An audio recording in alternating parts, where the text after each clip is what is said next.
increased risk of all kinds of weird infections, but it can also set them at increased risk for weird kinds of cancers too. So just put that in the back of your mind.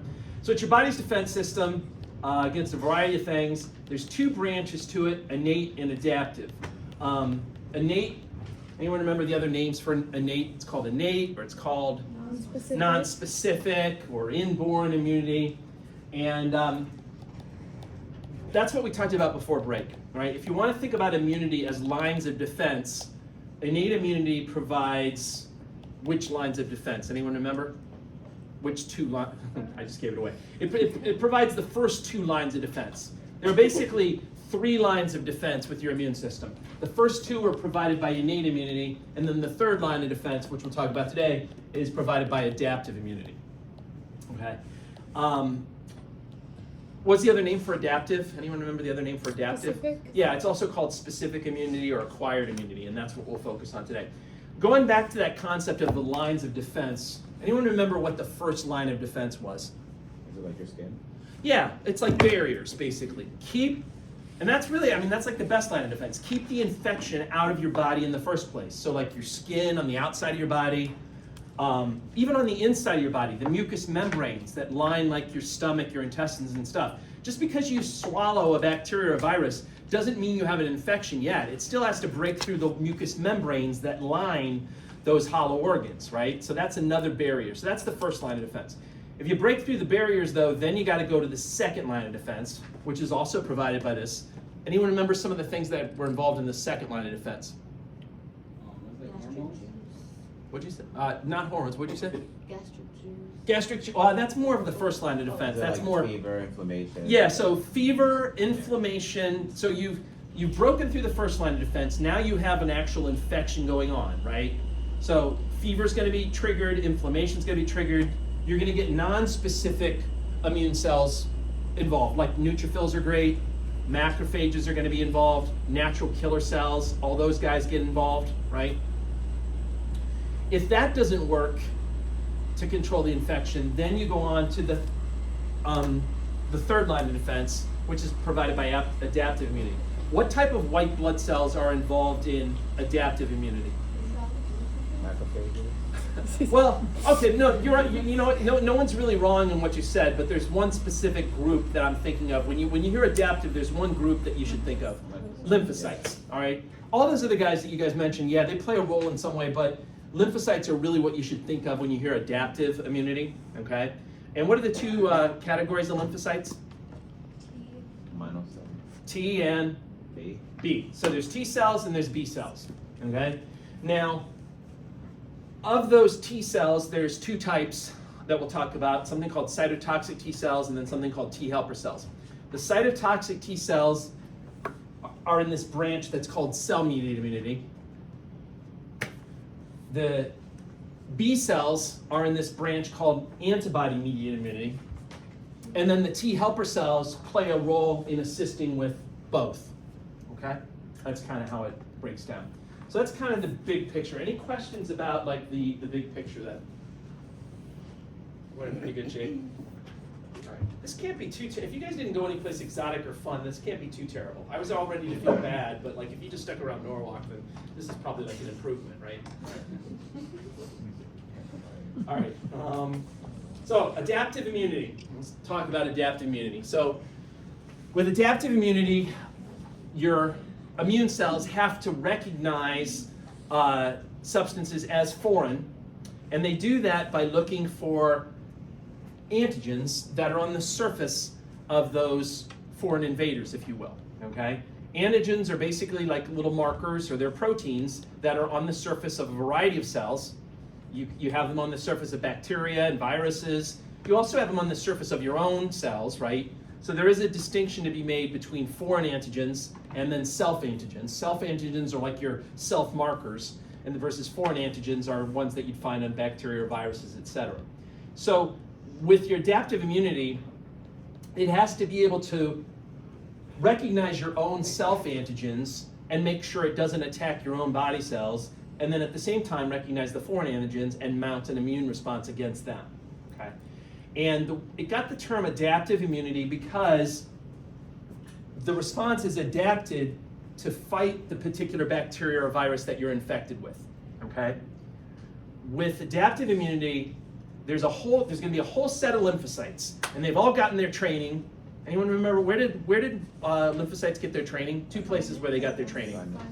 Thymus or red bone marrow, all right? When they get their training, there's going to be a whole bunch of different groups. One group might be designed to fight against one type of bacteria. Another group fights against a different bacteria. Another one fights against a different set of bacteria. Another one fights against viruses.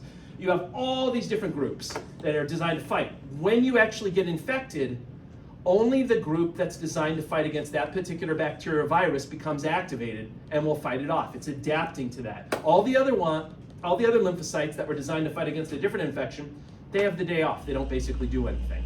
So that's what they mean by adaptive. It's adapted to the specific infection that you have going on.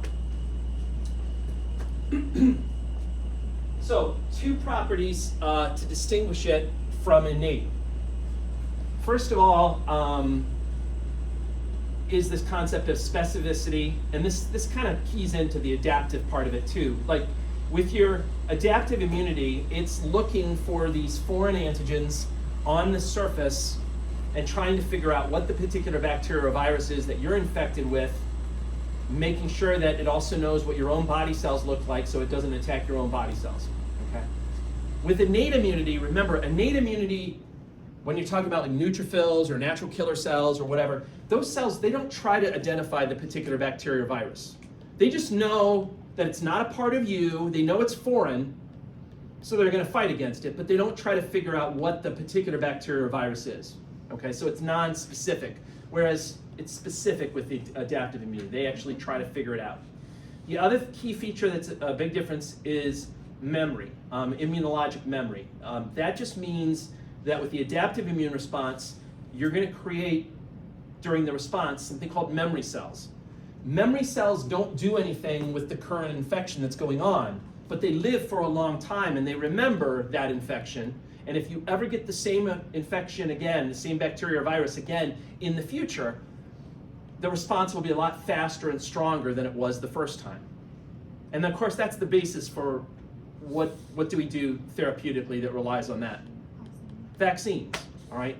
With a vaccine, you're basically tricking your body into thinking that it got the first infection so that it creates memory cells so that if you ever see the real infection again in the future, you'll have a much faster, stronger response. In fact, it'll be such an effective response that you might not even know you're infected, right? You'll be sort of quote unquote immune, okay?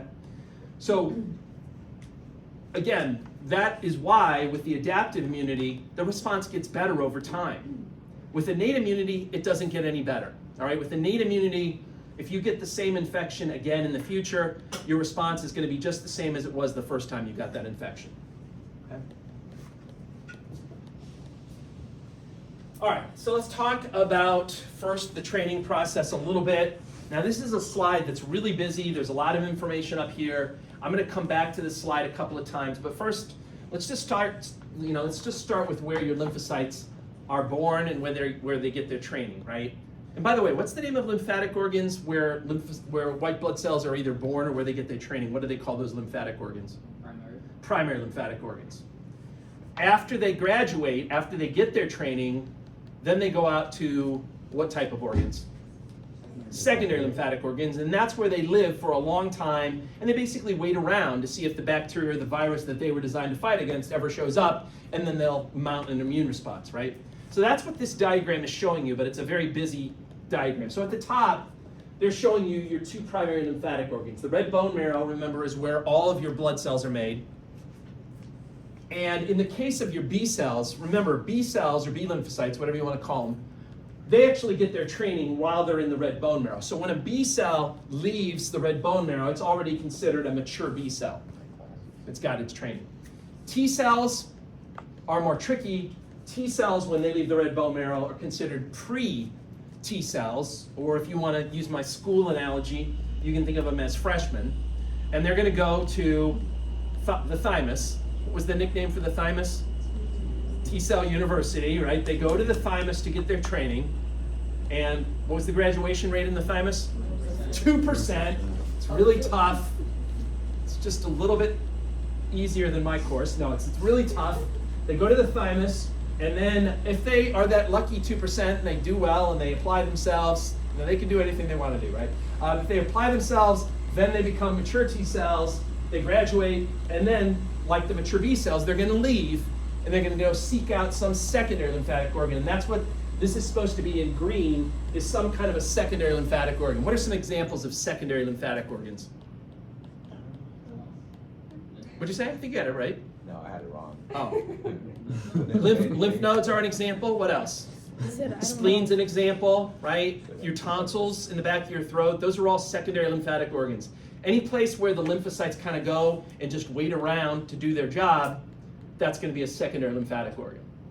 So that's what they're showing you on this diagram. Now, the details of how the T cells and the B cells become activated to mount an immune response, that's what they're showing you in the middle here.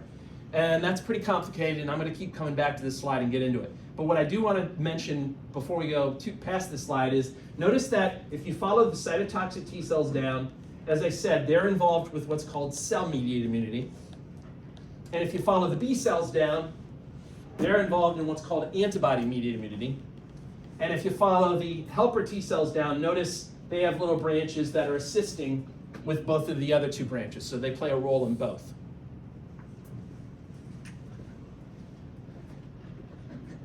All right, so activated B cells and T cells form the two arms. Yep, antibody-mediated and cell-mediated. This is basically a very similar diagram, you know, a little less detailed than the other one. The one thing that's nice about this diagram, though, is it's also showing you the non-specific immunity over here as well. So that's the innate immunity. You got the mechanical barriers and, you know, things like the neutrophils, the natural killer cells, all that other inflammation, all that stuff is happening over there. And then over here is, you know, your specific or your adaptive immunity. So it's kind of showing you information on both. All right, let's see where we go with this. As I said, the helper T cells are key in assisting with both types. You can have different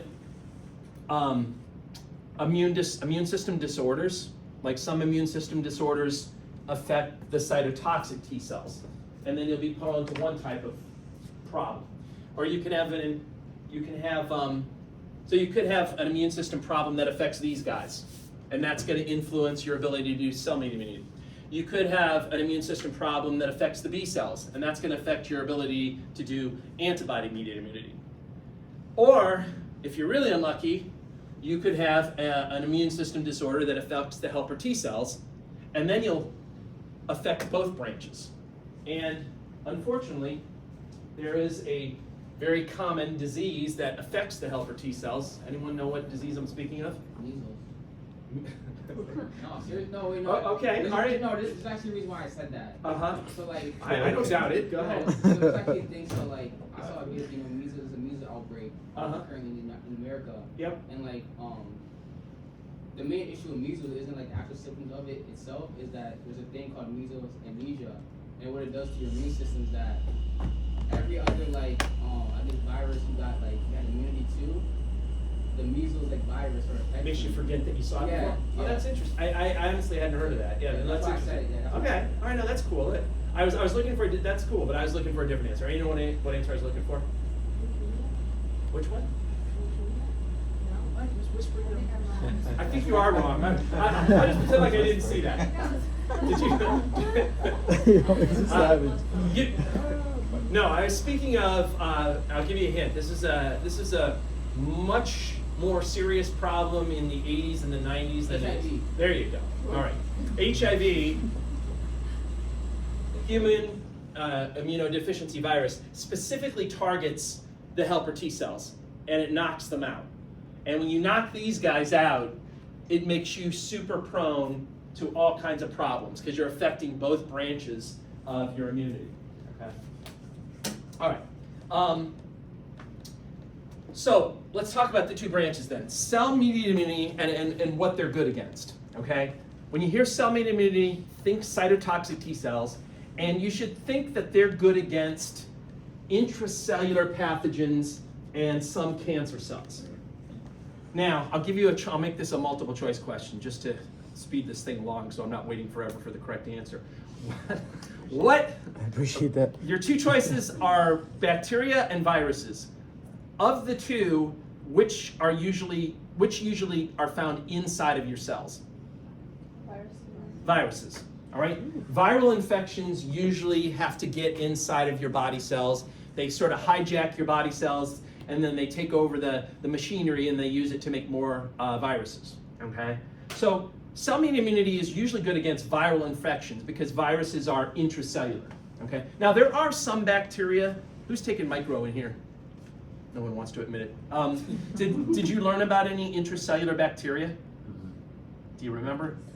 Well, one famous one is tuberculosis. Tuberculosis is an intracellular bacteria, but most bacterias or bacteriums are extracellular.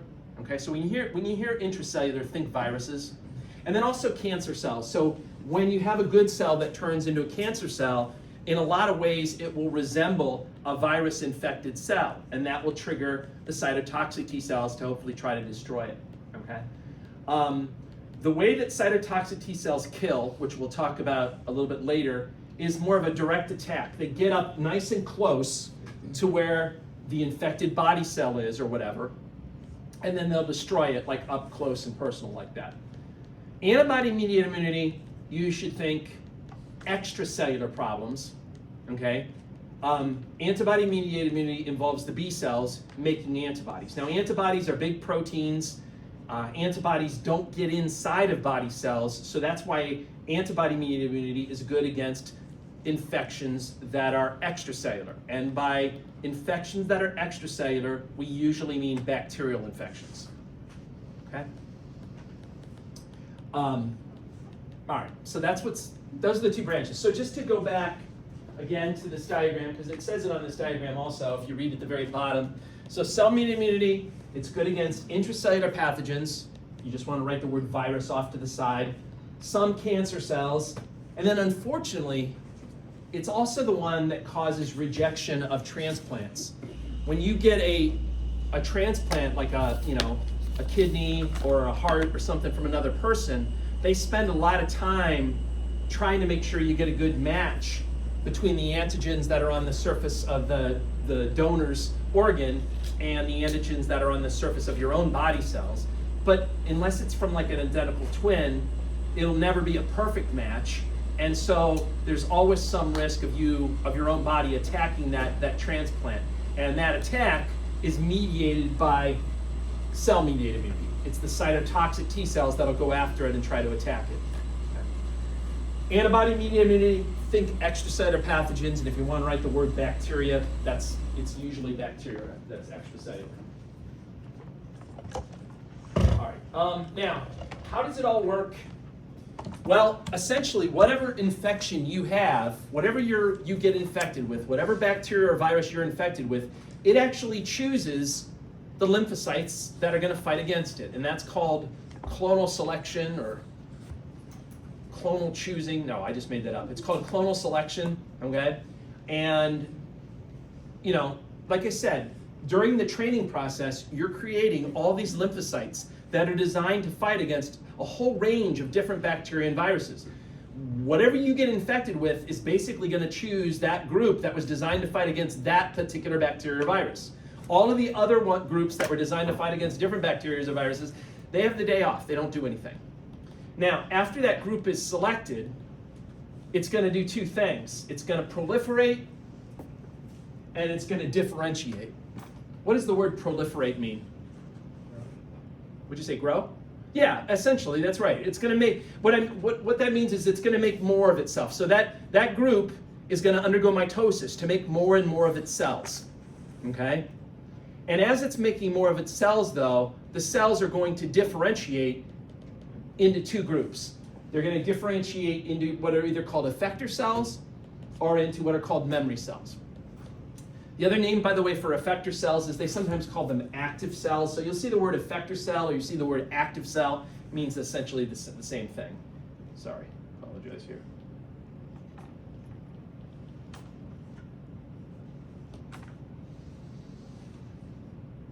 Okay. What should you know about these two groups? Well, the effector cells are the guys that handle the current problem. Okay, they handle the current infection. They get involved in the current infection. So you could have, effective helper T cells, or effector cytotoxic T cells, or effector B cells. Now, the one thing that's weird about B cells is they have a special name for the effector B cells. They call them plasma cells. Just a name you'll have to get used to. The memory cells are the other group that you make. They don't get involved in the current infection, but they do live for a long time, and they remember that infection, so that if you ever see it again in the future, the response will be faster and stronger than it was the first time. In fact, it'll probably be such a good response that you don't even know you had the infection. You're like quote unquote immune, okay? Now, how does your body know when to respond to like a foreign invader or an antigen? And the answer is not everything that's foreign to your body is antigenic, all right? Not everything from the outside world is going to trigger an immune response when it's put into you, okay?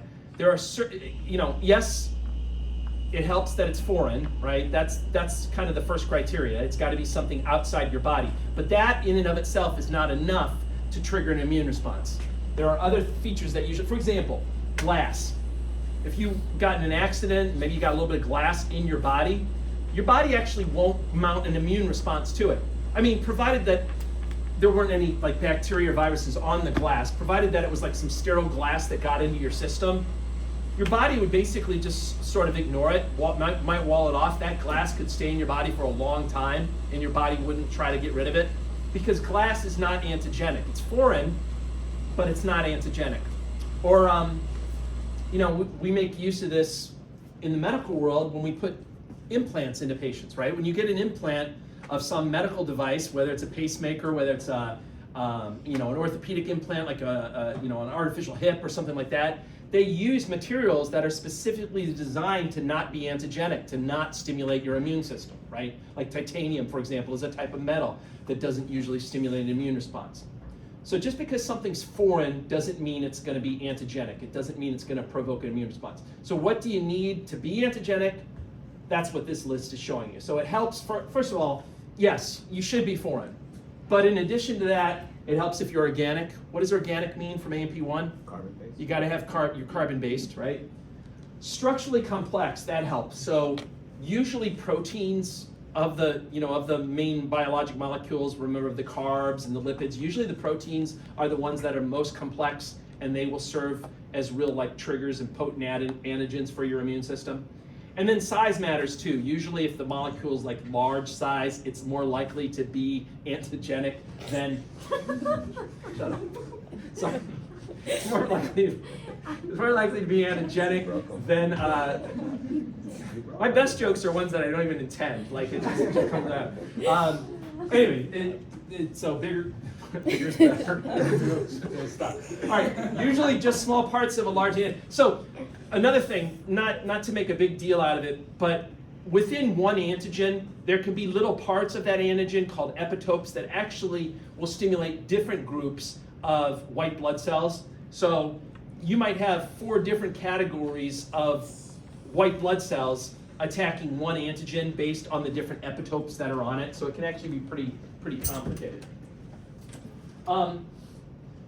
So let's talk about your self markers or your self antigens. Okay, your immune cells have to identify your own body cells for them to do their job, and the way that they do that is by looking at the surface of your body cells for these things called MHC antigens.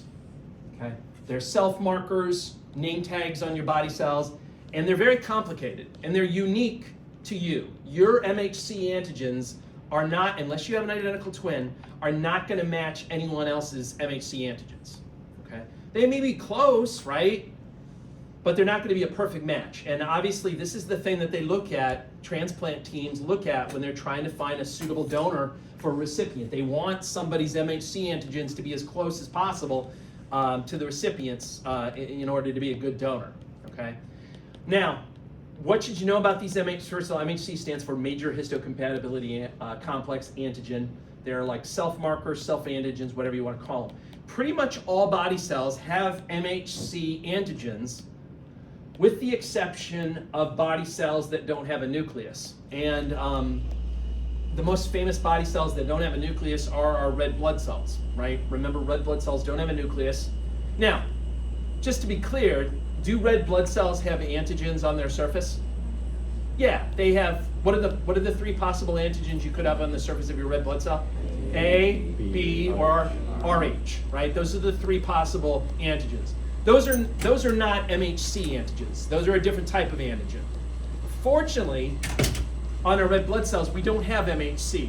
If we had MHC on our red blood cells, every time you wanted to get a blood transfusion, it would be as complicated as trying to get like a kidney transplant. So it's actually a good thing that we don't have the MHC antigens on the red blood cells. So MHC antigens, they come in two classes. The first class you find pretty much on all body cells. So pick your favorite body cell, stomach cell, neuron, whatever. You're going to find MHC class 1 antigens on the surface of those. The other class, class 2, is only found on specialized cells called antigen presenting cells that I'll talk about like on the next slide. Okay?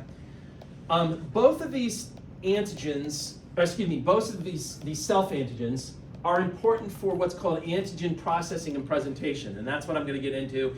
And this is kind of a tricky concept, but basically what it means is, in order for you to convince your T cells to get involved, they have to have the foreign antigen presented to them and shown to them. So T cells are very picky. They need to be convinced that an infection is going on.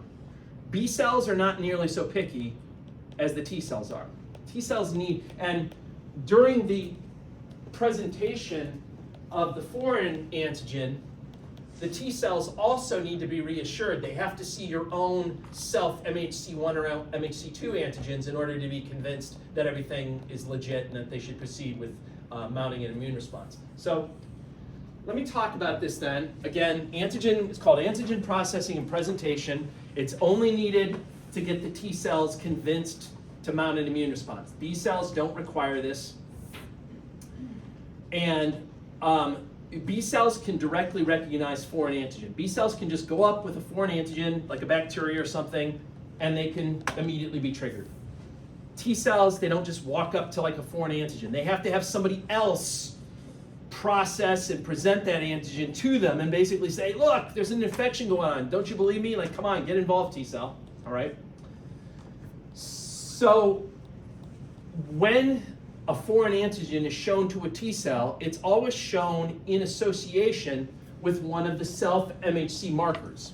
Okay? That's kind of like the T cell has to trust the information. So it wants to see your own cell name tag first, along with the foreign antigen that's being presented to it.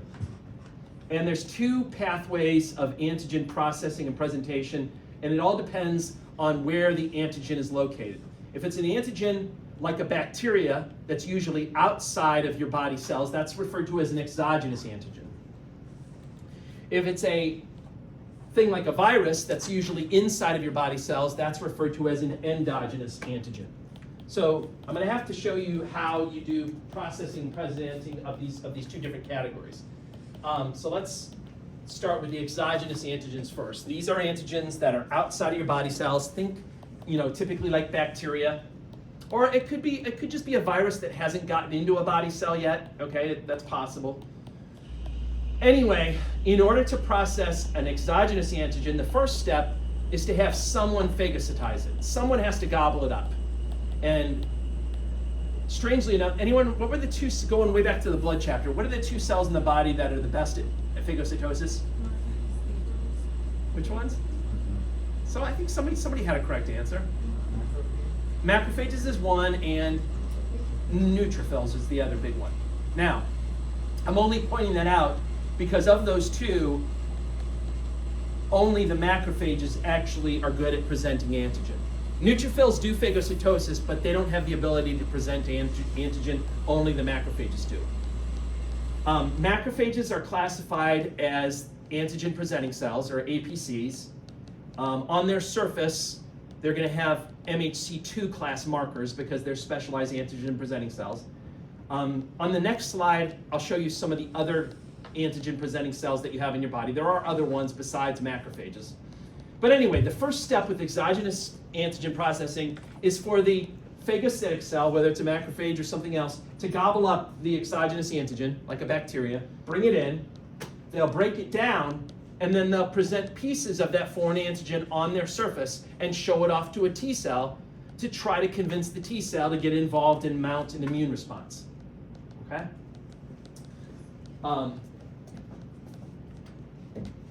Now, I mentioned macrophages. There's another very popular type of antigen presenting cell called a dendritic cell. Where did you hear dendrites in AP1? When we talked about what? Like neurons, right? Remember dendrites with like neurons, right? That was a part of a neuron. These cells, these dendritic cells, they have nothing to do with neurons, okay? The word dendra or dendrite means like branches, and these cells have little branches on them, kind of in the way that neurons did. But these guys, they don't send electrical signals or anything like that. I don't want you to get confused. You're probably thinking, well, I didn't even remember this from A&P1 until you brought it up, and now you've got me confused. So, all right, just ignore everything I said. They're called dendritic cells, and they're kind of like macrophages. They can gobble up, they can phagocytize, and then they can present the antigen on their surface. And I don't think I really mentioned it in A&P1, but you already learned about an example of a dendritic cell in A&P1, and that's when we did the skin chapter. Remember the Langerhans cells that were in the skin? Okay, they're actually dendritic cells. And they're strategically placed to be in a location that's kind of close to the outside environment, right? They sit in the epidermis, specifically in, anyone remember what layer of the epidermis they sit in?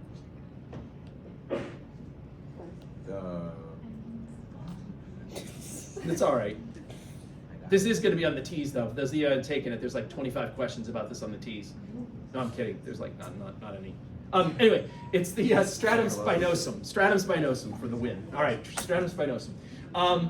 Anyway, the other name that I probably didn't give you at the time for Langerhans cells, they're also called epidermal dendritic cells. Okay? And they're there, and they basically do what the macrophages did. If a bacteria starts to break through your skin, they can gobble it up, and then they can present pieces of that bacteria on their surface to a T cell to hopefully convince the T cell to get involved. Okay? Interestingly enough, another type of antigen presenting cell are the B cells. Now remember, B cells, they don't need anyone to show them that an infection is going on. They don't need antigen presented to themselves. And in fact, they can act like antigen presenters to T cells. And I'll show you that like later on when we talk about the B cells.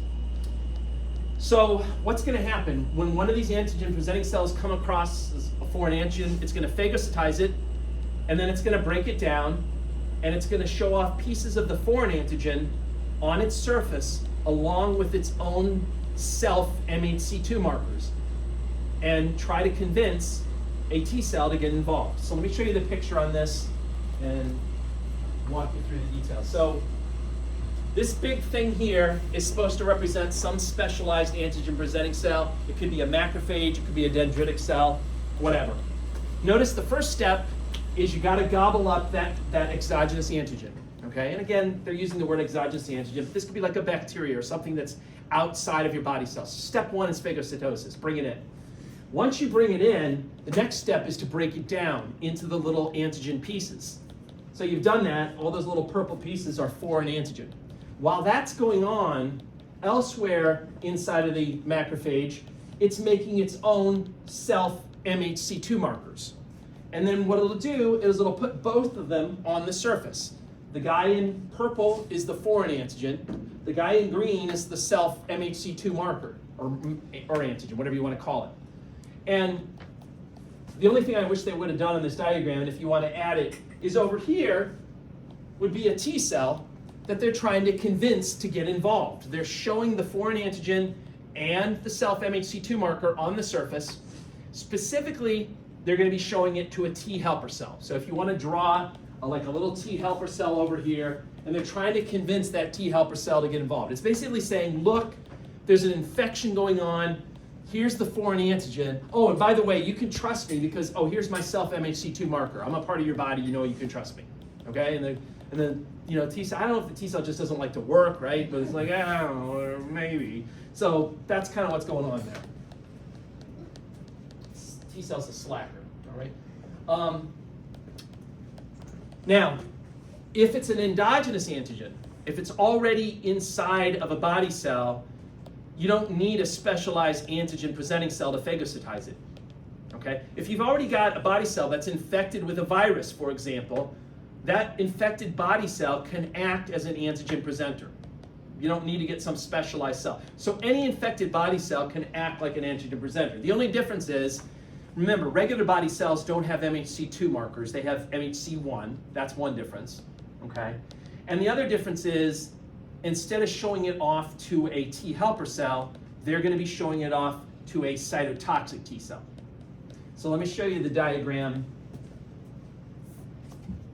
on that. So this big cell then is supposed to represent some kind of an infected body cell. It could be anything. It could be like a stomach cell, kidney cell, whatever. It's an infected body cell. There's a virus inside of it already. What's going to happen? Basically what kind of happened before. It's going to break down that virus and get the individual antigen pieces. At the same time, it's making its own MHC1 markers, and it's going to present both of them on the surface. And in this case, I want you to draw up at the top, draw another cell, but here label it cytotoxic T cell. So it's trying to convince the cytotoxic T cell to do something, okay? Get involved. Now,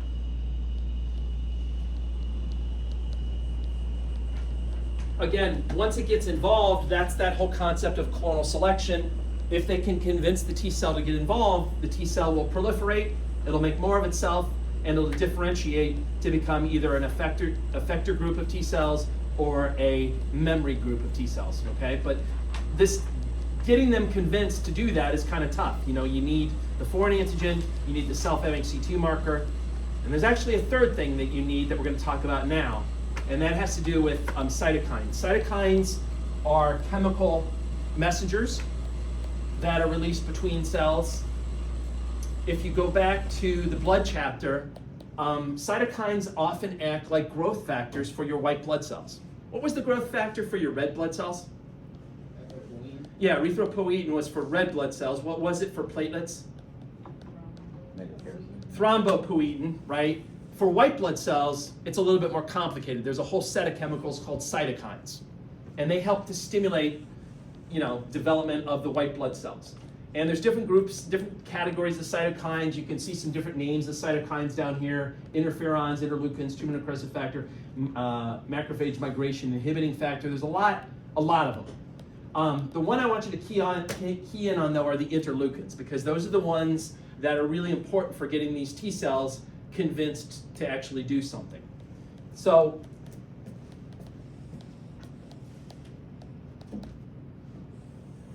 where does it come up? Yeah, all right.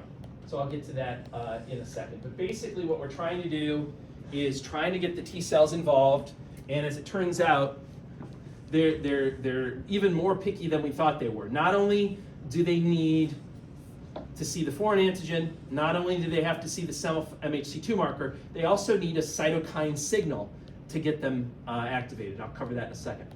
So let me go into the branch of cell-mediated immunity here in a little bit more depth. I know you're thinking that you're completely satisfied with the amount of depth I went into, but no, I'm going to go into more depth about cell-mediated immunity. Then I'm also going to go into depth about antibody-mediated immunity later. But when you hear cell-mediated immunity, I want you to think of a couple things. Immediately, you should think of cytotoxic T cells. Immediately, you should think of intracellular infections. Think of viral infections. Also think of protection against cancer cells. And then also think about like rejection of transplants too. That's the other thing you should think of. In order to get cytotoxic T cells involved, you have to convince them. You have to have a specialized antigen presenting cell to show them that an infection is going on and try to convince them. Once they're convinced, that group will make more of itself. That's called proliferation. And as it's proliferating, it will also differentiate. Some of the cells would become effector cells that handle the current infection, and some of the cells will become memory cells that live for a long time to make the response better if you ever see that same infection again, okay? So, how do you get T cells involved? We already know about the antigen presentation stuff, but there's one more thing that you need, and that's called co-stimulation. Co-stimulation is another chemical that will convince the T cells to get involved. God, the T cells are so lazy, right? They just don't want to do a damn thing. You tell them there's an infection going on. You're showing them the foreign antigen. You're showing them your self-antigen. They believe you, but they still don't want to get involved. So then you got to release a chemical that's like, listen, just stop fucking around and do this, right? And so the two chemicals that get released are cytokines called interleukin-1 and interleukin-2. Okay, and I'll show you where they fit in on the next couple of slides. Okay. By the way, there's a lot of repetition in this lecture if you haven't noticed, and I'm kind of adding. I find that usually by the 8th time it'll sink in. So I'm doing it on purpose, but then also I'm adding a little bit more detail each time I repeat the story. Right? It's like I led you into believing it was an easy topic, and now I'm adding details that make it like really suck, right? So, activation and clonal selection of helper T cells. We already sort of covered this, but now this is showing you how the co-stimulation fits into the picture too. So notice up here, you've got an antigen-presenting cell. It is just phagocytized some exogenous antigen, like a bacteria. It's broken it down, and it's showing off the foreign antigen, which again is in purple, along with its own self-MHC2 marker, just to reassure the helper T cell that it's like legit, right? But, as I said, this little thing that's going on here is still not quite enough. The third thing that you need is this co-stimulation. And underneath the word co-stimulation, I want you to write the word, or the abbreviation, interleukin-1, or IL-1. That's the third thing that the helper T cell needs to convince it, okay? And the IL-1 is released by the antigen-presenting cell, okay? So if you've got all three things, foreign antigen, self-MHC2, and the IL-1, finally the helper T cell like, I guess there's an infection going on. I gotta do something today. Gotta get out of bed. What's that? I said, but then you have this. Yeah, by then you're half dead, right? Thanks a lot, like helper T cell. So it becomes activated, or it becomes essentially chosen. This is the clonal selection I was talking about. It's getting selected. It's the one that's designed to fight against the current infection, so it's chosen, and it's going to proliferate. It's going to make more of itself, and as it does so, some of those cells are going to differentiate in becoming active helper T cells that will be involved in the current problem. And some of them are going to develop into memory helper T cells that'll just live for a long time, but they're not involved in the current problem. Okay? So that's how you activate and how you select helper T cells. By the way, the other name that you'll see, I would say probably more often in the hospital, that they use instead of the name helper T cells, they call them CD4 cells or CD4 T cells. And they're called that because there's a protein on their surface called the CD4 protein. So like if you're in a branch of medicine like infectious diseases or something where you're dealing with HIV infected patients a lot, one of the parameters that they monitor on people that are being treated for HIV is they do CD4 counts, which are basically just regular blood tests to see how high their helper T cell levels are in their blood. And if the patient is being treated with the right antiviral medications and destroying the HIV, helper T cell levels, or the CD4 count, whatever you want to call it, should be nice and high. If you monitor a patient over time and all of a sudden their CD4 counts start to go down, that's a suggestion that the meds that you have them on are not working, and you have to maybe change their meds to something that's more effective, okay? So that's a very common way to monitor patients that are infected with HIV. Is there a word for like diseases that are like treatment helps but it's uncurable? Like terminal diseases? Like, I guess. I mean, like, so you know, like, there's some diseases that like, no matter there's no like actual fix to it. Like treatment helps, but there's no cure for it. Yeah, I'd say like a terminal disease. Yeah. So like HIV is a terminal disease in that category. Well, I mean, you're saying it'll definitely. I mean, HIV nowadays will only kill you if you go off the meds, right? I mean, there is a way to kind of keep it at bay. It's non-progressive essentially if you can be on good meds and keep monitoring the meds. But there are some diseases, no matter what you throw at it, you'll actually die from it, right? Yeah. So, all right. Now, for the cytotoxic T cells, this is showing you basically their activation and their selection. So once again, for them, any infected body cell can act like the antigen presenter. Just remember that infected body cells don't have MHC2 markers. They instead have MHC1, so that's a slight difference. But again, they'll show that off. They'll show the foreign antigen off just like before. Once again, though, the stupid T cells, they still won't get involved unless there's co-stimulation. Now, in this situation, though, notice that the co-stimulation is not coming from the infected body cell like it sort of did with the antigen presenting cell in the previous slide. Instead, it's actually a helper T cell that's already been turned on that's providing the co-stimulation. And this time, instead of using interleukin 1, it's using interleukin 2. So that's that's the help that helper T cells provide. They release interleukin 2, which acts like a co-stimulator to help turn on cytotoxic T cells and also to help turn on B cells.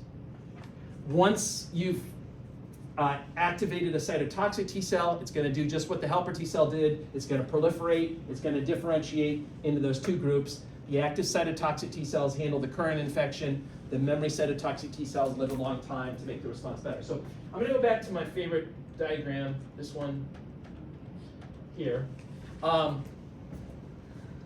So essentially what I've showed you is I've shown you how the cytotoxic T cells, I showed you first how the helper T cells become activated. Again, it takes a specialized antigen presenting cell to show it off. Assuming it has all the criteria that it needs, once it becomes activated, it'll proliferate and differentiate into the active helper T cells and the memory helper T cells. Notice what I want you to write in here where it says help. Write in the words interleukin 2, all right? That's how it's helping. It's releasing interleukin 2 that's going to help as a co-stimulator for the cytotoxic T cells. And then, as you'll learn in a moment, it also acts like a co-stimulator for the B cells. Okay. That's the form of the help that's being provided. So, when you knock out those helper T cells with a disease like HIV, you no longer have the source of interleukin 2, and it kind of shuts down this whole system, or it makes it very, very slow. Okay?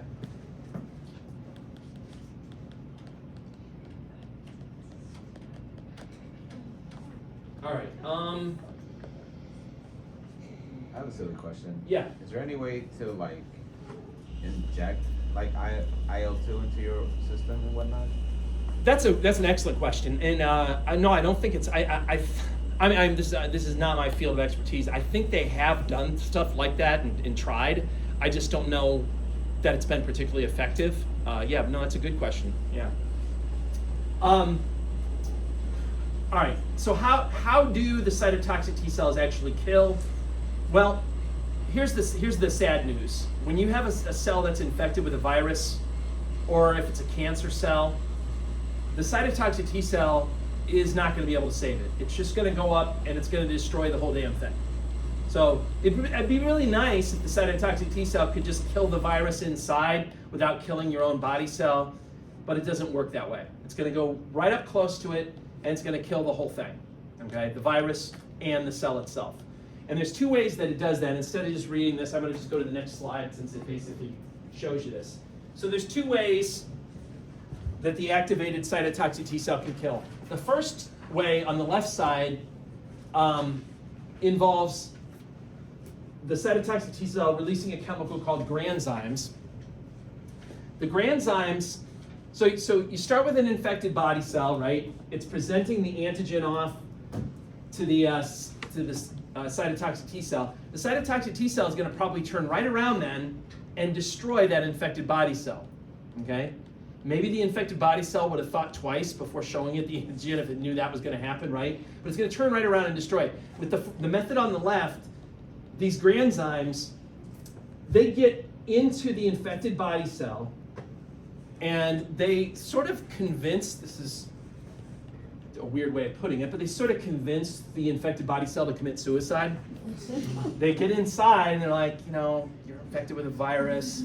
you've had a good run, but you're not going to make it through this. You might as well just like give up, and so it's like euthanasia. it's kind of like euthanasia. Yeah, it's right. Yeah, that's a nice way to look at it. It's like euthanasia. So it convinces the infected body cell to rupture, and it dies. Unfortunately, though, that doesn't kill the virus that was inside. It just frees up the virus, and then you have to depend on another phagocytic cell nearby, like a neutrophil or a macrophage or something, to actually phagocytize it. So the method on the left requires help from a phagocytic cell. The method on the right is kind of an all-in-one deal, where you don't need a phagocytic cell. So with the method on the right, the cytotoxic T cell releases two chemicals, granulysin and perforin. What word does the word perforin sort of sound like? Perforate? Well, it sounds like perform, but also sounds like perforate, right? And what does perforate mean? Like holes. Yeah, put a hole in something. So perforin is a protein that'll make a hole in the infected body cell. Granulysin will then enter through that hole. And then granulysin's kind of badass. Granulysin's not like granzymes that just like, hey, you should commit suicide. Granulysin's like, I don't care, I'm just going to destroy everything. So it just destroys the cell, it destroys the virus inside, and because it destroys everything, you don't need a phagocytic cell to make an assist on it, okay? Now, if you may be asking, why would it do one, why wouldn't it always just do the one on the right? I don't know that they know the answer to that. To my understanding, cytotoxic T cells have the option to do one versus the other. Exactly why it might follow the left side versus the right side, maybe it depends on the type of virus that's infecting it, but I don't know that they've completely teased that out. But just be aware that it has these two things sort of at its disposal. The other thing that cytotoxic T cells are good against are cancer cells. When a good body cell turns into a cancer cell, it will oftentimes change the MHC markers that are on the surface, and they start to look a little bit weird, and they're referred to as tumor antigens. And as far as the cytotoxic T cell is concerned, when it sees a cell like that, it just sort of looks like a virus-infected cell to the cytotoxic T cell, and it will target it and destroy it just like it would a virus-infected cell.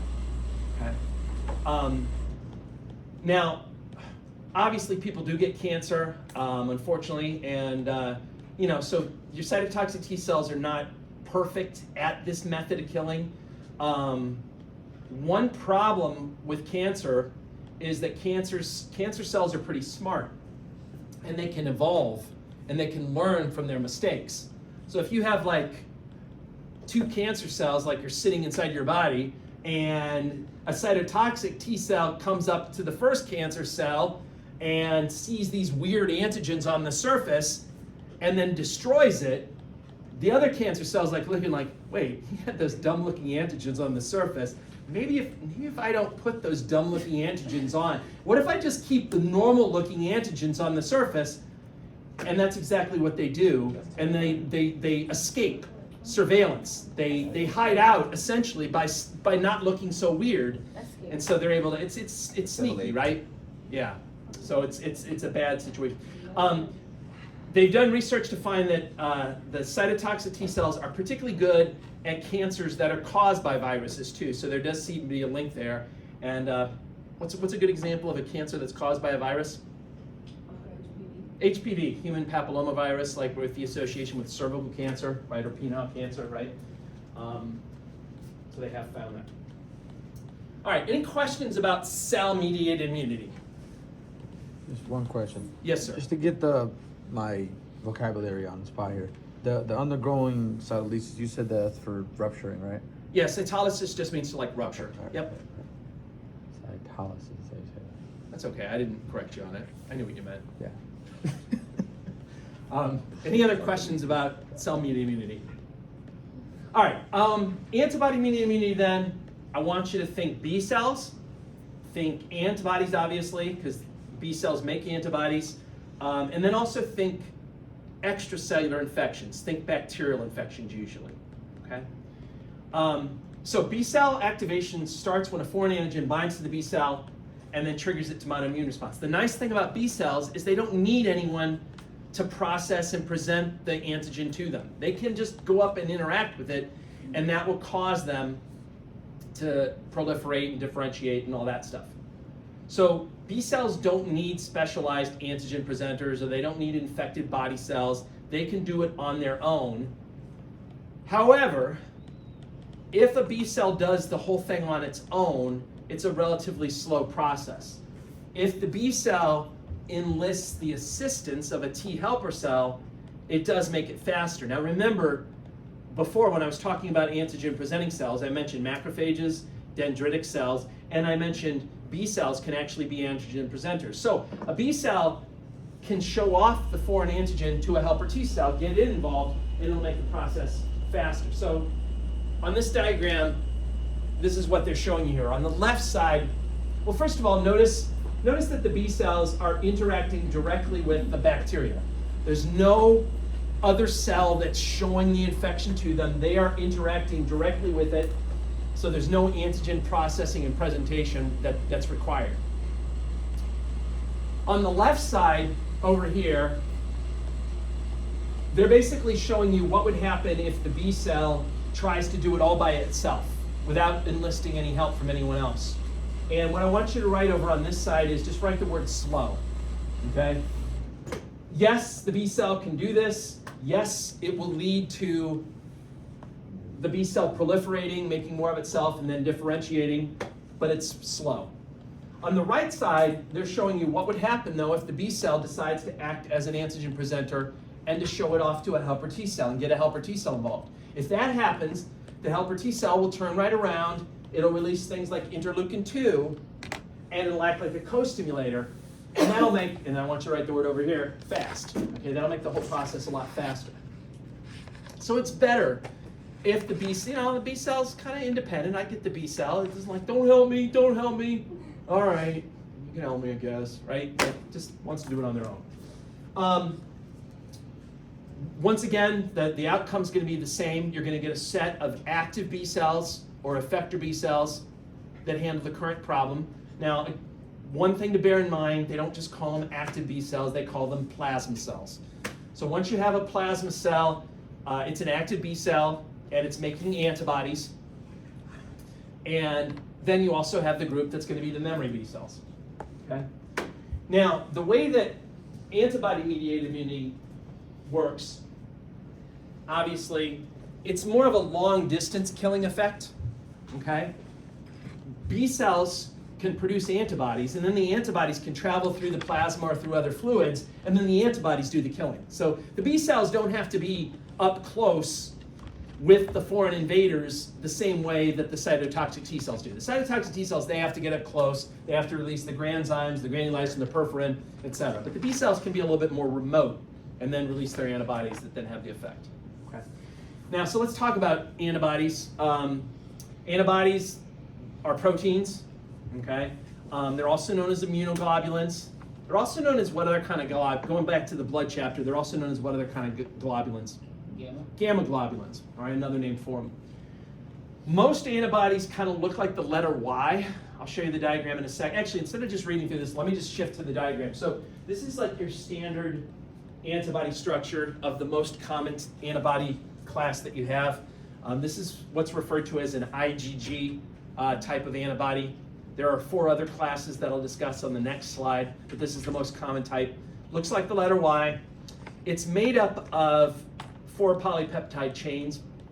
I should just tell you, make sure, I'm going to do this in lab again today, but this is also something you could be asked about on the lab practical that's on Thursday.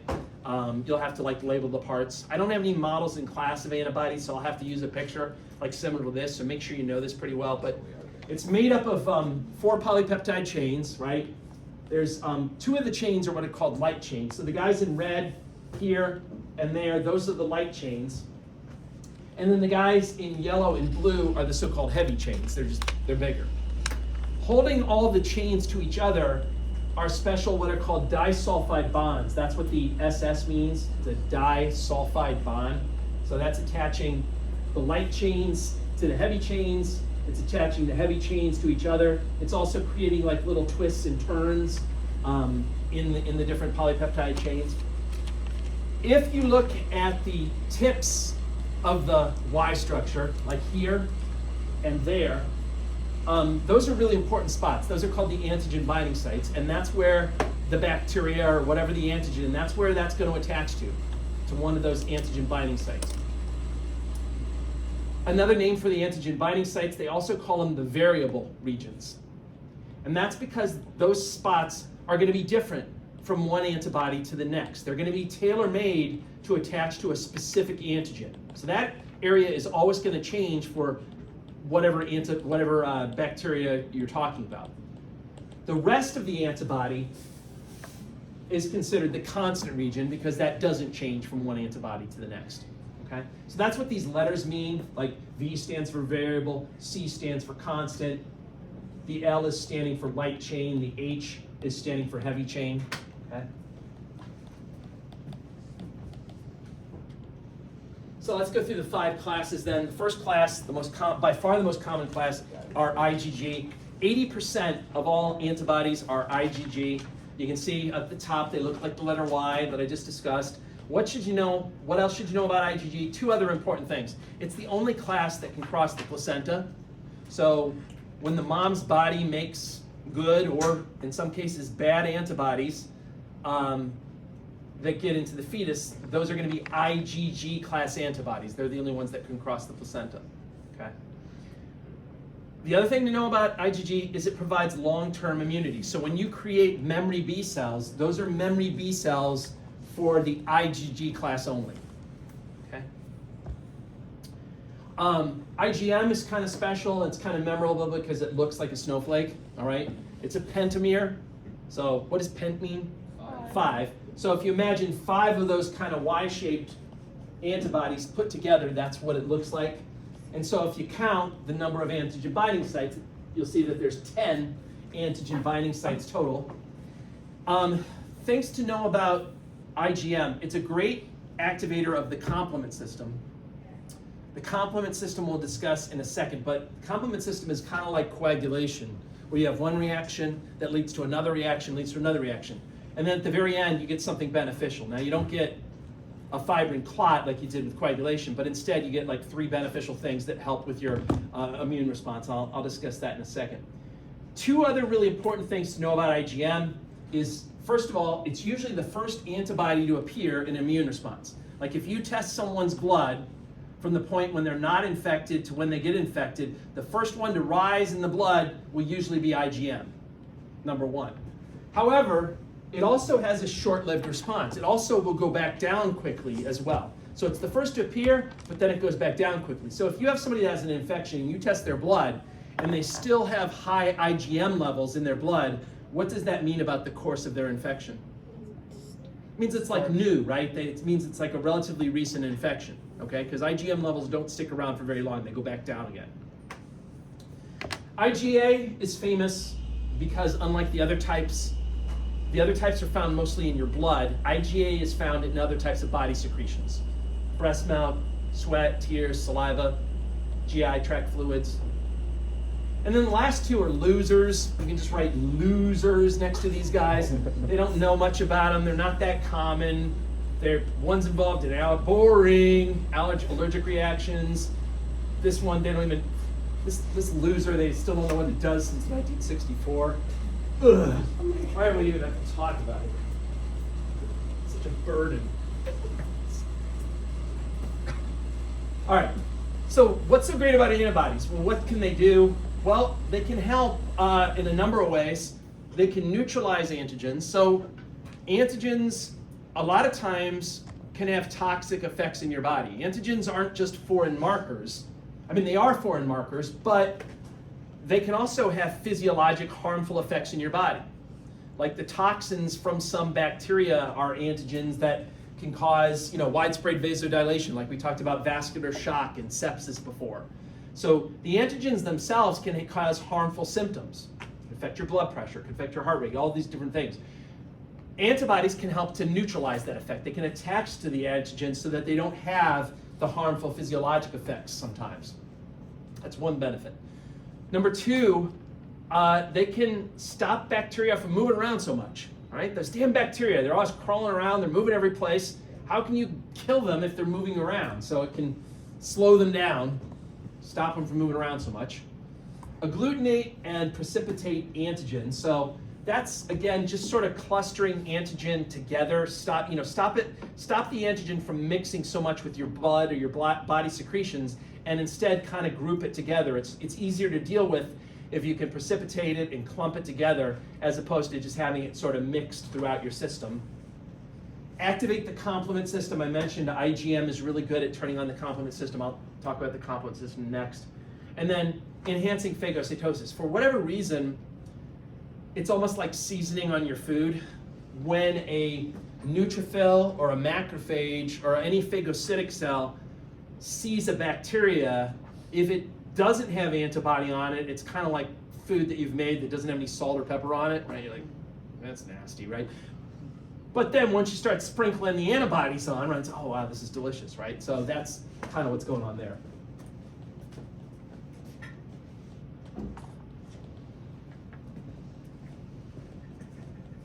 All right, complement system. So think a cascade of chemical reactions. One reaction leads to a substance that then causes the next reaction to happen, which then leads to a substance that causes the next reaction to happen. It's very similar to coagulation. One reaction leads to the next. The difference is what you get at the end, right? With coagulation, you got a fibrin clot at the very end. Here, you get 3 beneficial immune effects. You get improved phagocytosis, you get cytolysis, and you get inflammation. And I'll go through that on the next slide. Now, they have names for all of the chemicals that are involved, and they're all abbreviated with the letter C and then some number, ranging from 1 through 9, okay? You totally don't need to memorize, just like I didn't make you memorize all the details of coagulation, you don't need to memorize all the details of the complement system, but I do think you should know what it starts with. And it starts with turning on C3, so it starts with the activation of C3. And then you should know what the benefits are you get, which are phagocytosis, cytolysis, and inflammation. Okay. By the way, anyone know why doesn't it start with C1? Why is C1 called C1?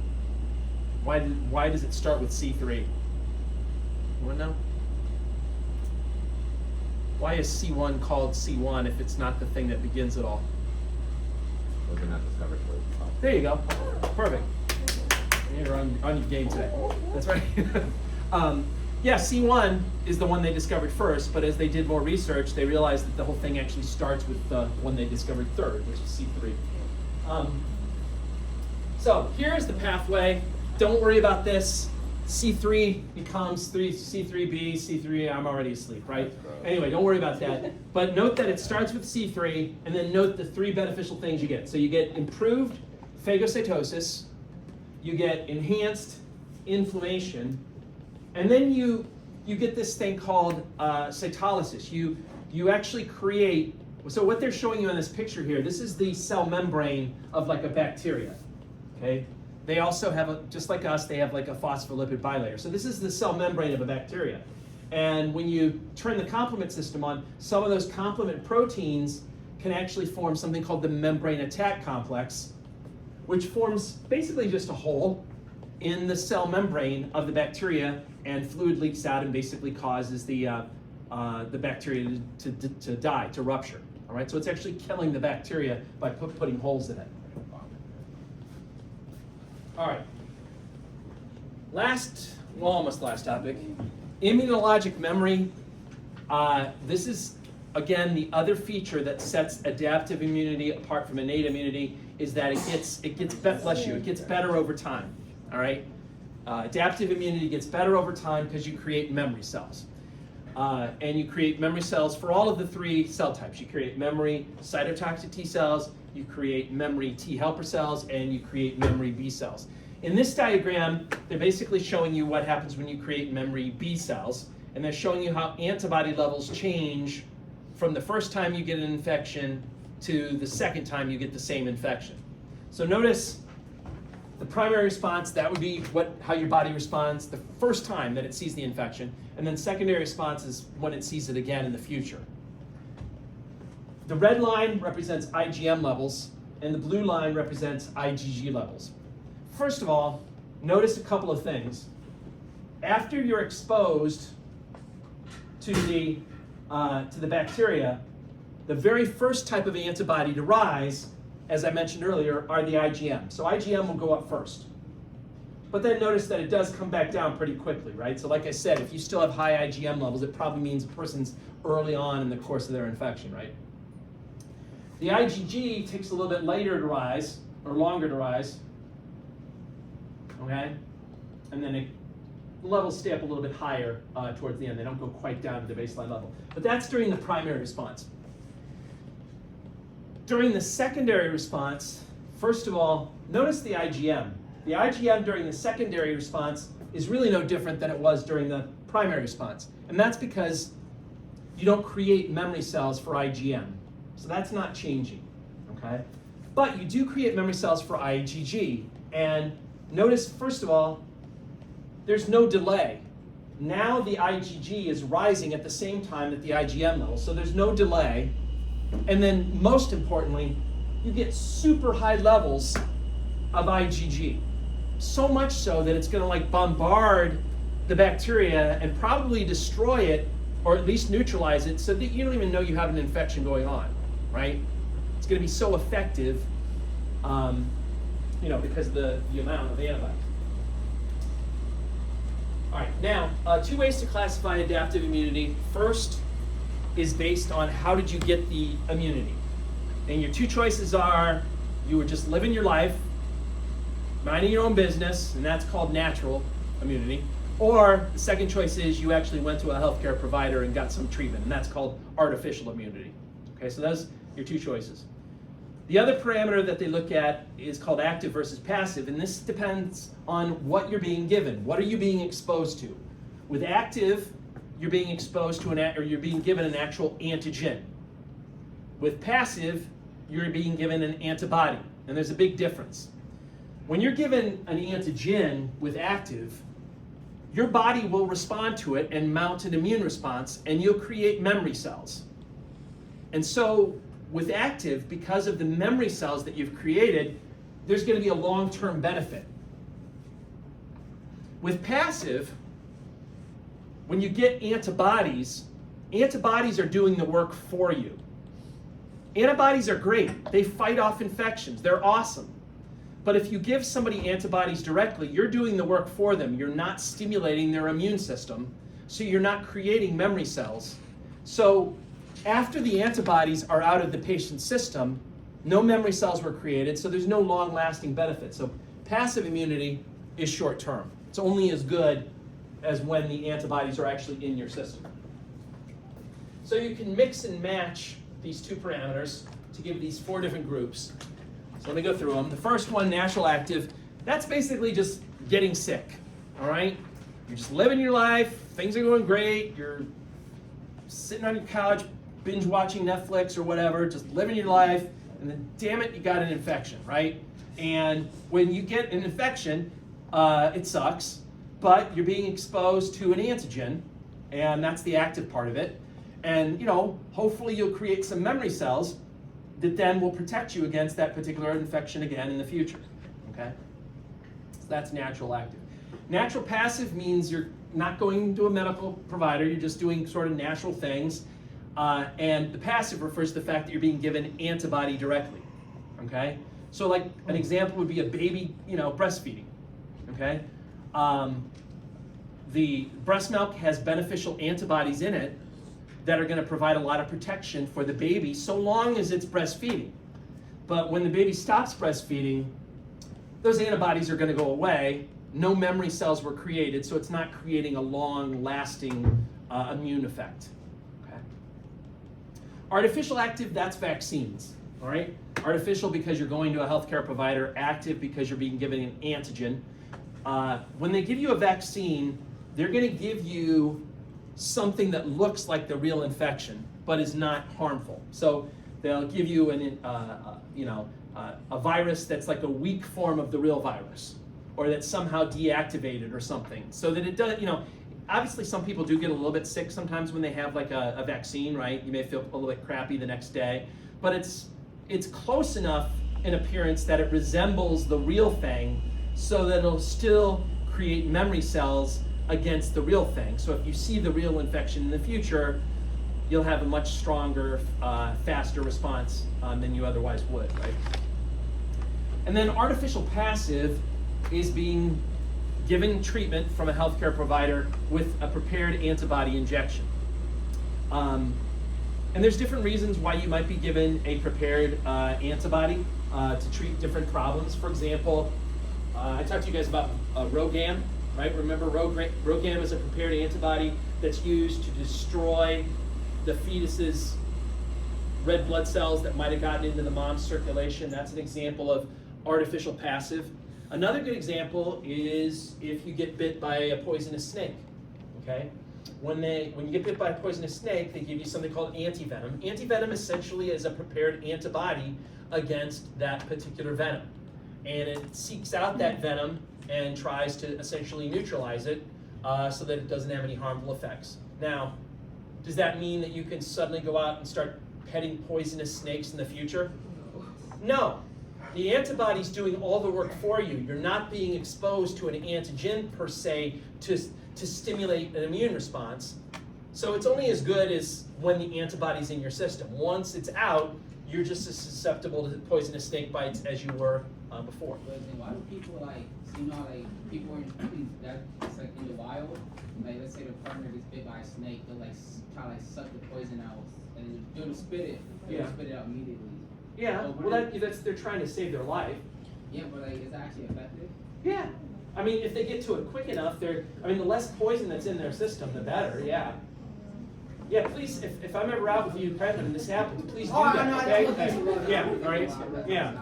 I'm going to go off on a little tangent. I'm going to go off on a little tangent about snakes for a moment. Just bear with me. This will only take 2 minutes. So what they're showing you here is they're actually showing you how they create snake antivenom. Anyone know how they create snake antivenom? Venom. They milk the snakes, which is what they're doing here. They're milking the snakes. They don't like go down and find their breasts. They just go down and they milk it from the fangs. That sounds weird, right? They go down, they milk it. So they got the snake venom. Okay, then what do they do next? Sorry, you came up with the answer so quick. I thought you knew the whole story. No, anyone know what they do next with that snake venom?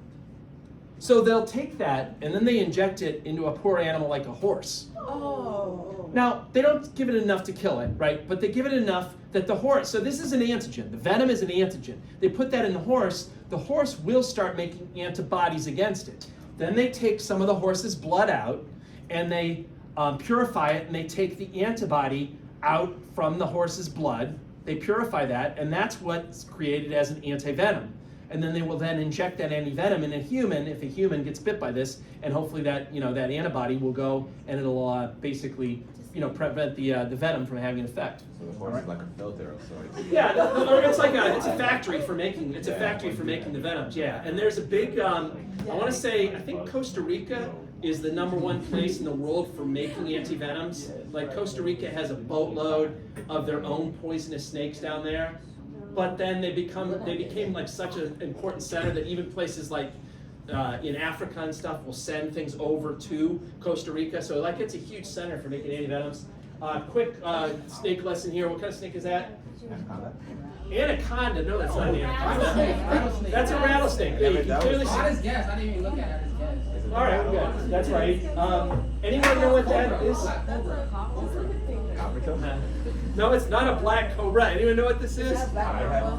No, this is a scarlet king. Excuse me. This is a coral snake. This is a coral snake. And anyone know what this is? That's a scarlet king snake. Okay. Now, I don't really know that much about snakes, but I know these two different types. And if you're in the woods and you see this guy versus this guy, you're like, okay, I know you think they look different now, but you're in the woods, you don't remember.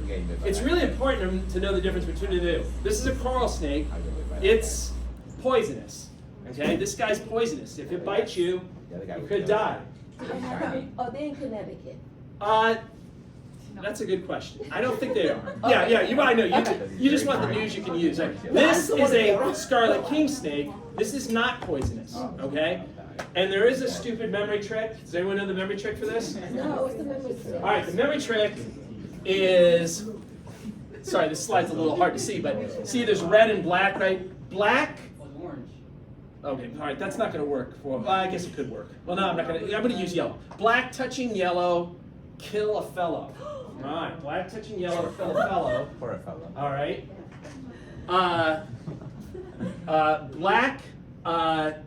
Black touching yellow, kill a, wait, what did I, hold on, now I'm confused. Hold on a second, wait a second. Black touching yellow, red touching yellow, kill a fellow. Red touching black, venom lack, like you don't have it. See? So just don't stand around in the trail like too long trying to remember that. Like, just start walking, right? All right, that's all I want to cover. Why don't you go ahead, take your break. I will put stuff, you can start looking at the stuff when you come back. Definitely focus on the microscope slides. We're not going to finish the last couple of slides. I'll get to them later. Yeah, I want to have plenty of time for lab, so I will do them after the practice.